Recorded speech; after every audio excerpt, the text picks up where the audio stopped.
guitar for me started purely because it coincided with math lessons in school. And I figured out that if I had guitar lessons, it was a kind of cheap way of getting out of lessons for a little bit. But it was kind of, I guess it was the only thing I felt like there was any level of, the only thing I'd ever done that felt like I had a natural level of aptitude for it. Everything else felt a little bit difficult, whether it was footballing or skateboarding or any other kind of usual stuff you go through as a kid.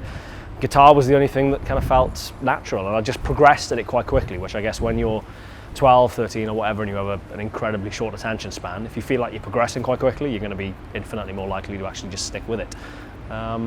So here I am, I don't know, 15 years later, still sticking with it, so got a proper job one day.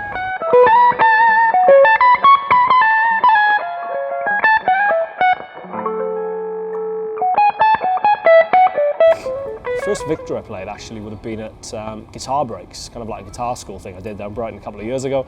You guys were kind enough to provide the amps for that. I think it was actually a Richie Kotzen signature amp I tried first. Loved it, just kind of instantly bonded with it, so took a little bit of a kind of deep dive then into different models. And the first Victory amp that I actually owned then was the V40. The head and the cab, used that extensively with Buck & Evans, my other band there, for quite a while, as well as later then the V140. Again, obviously, kind of using that in a dual mono setup. Taking a little bit of a left turn with Cardinal Black, just wanted to mix things up. Moved away from using the Strat a little bit, and I think the Copper just works particularly nicely with the RevStar. So it's, as I said, it's like two pieces of the jigsaw puzzle. You've got that strong mid-range and kind of bark of the Copper, that kind of crystalline, pretty top-end stuff with the Fender.